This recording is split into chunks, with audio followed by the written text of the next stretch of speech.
صوفی صاحب ہیں، وہ کہتے ہیں کہ میں اپنی دکان کے سامنے، حلوائی کی دکان کے سامنے بیٹھا تھا، تاج بابا گزر رہے تھے، یکا گاڑی اس دن آئی تھی، بیل گاڑی، گھوڑا گاڑی، اس سے جا رہے تھے تو اچانک گاڑی کو بابا نے روک دیا اور کہا صوفی صاحب آؤ ہمارے ساتھ، ہم تم کو دوسری مٹھائی کھلاتے ہیں۔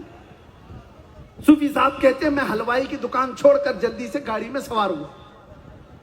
یہ عصر کے بعد کا وقت ہے، اور سننا توجہ سے، میں کہانیاں نہیں سناؤں گا، میں وہ سناؤں گا جس سے عظمت رسول کا اظہار، ناموس رسالت کسے کہتے ہیں۔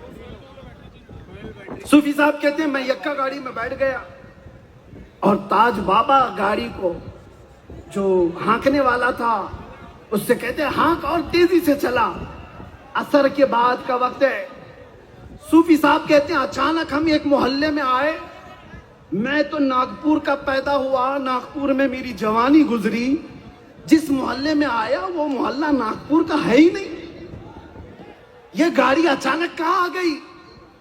تو دیکھا تاج بابا ایک جگہ رکے گاڑی میں اور مٹھائی کی دکانیں تھی، گورے چھٹے لوگ، اونچے چوڑے لوگ وہاں پر موجود ہیں، تاج بابا ان سے بات کر رہے ہیں۔ صوفی صاحب کہتے ہیں مجھے بات بھی نہیں سمجھ میں آ رہی، وہ پشتو زبان میں بات کر رہے ہیں۔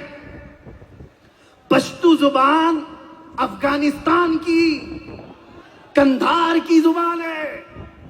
کئی لوگوں سے ملاقات کیا، کندھاری لوگوں سے بات کیا، اس سے بات کیا، اس کی خیریت پوچھی، اس سے کیا، اس کی خیریت پوچھی، دکانیں دیکھا اور اس کے بعد مٹھائی کھلائی۔ صوفی صاحب سے کہا جلدی چلو مغرب کی اذان کا وقت ہو رہا ہے۔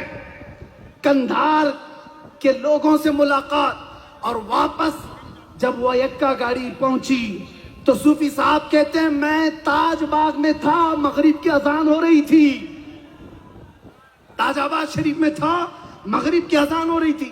میں نے لوگوں سے پوچھا کہ فلاں فلاں علاقہ کہاں ہوتا ہے، ایسے ایسے لوگ کہاں ہوتے ہیں؟ لوگ کہتے ہیں یہ تو افغانستان کے کندھار کی بات ہے، جہاں تم عصر سے مغرب کے بیچ میں جا کر کے بھی آ گئے۔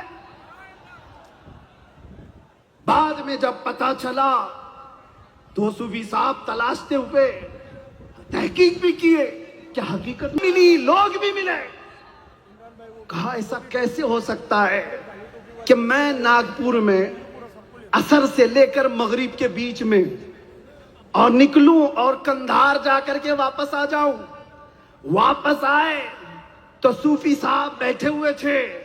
تاج الاولیاء کیا کہتے ہیں سنو، تاج الاولیاء کہتے ہیں لوگوں کو سمجھ میں نہیں آتا رسول اللہ معراج میں کیسے گئے، کیسے آئے۔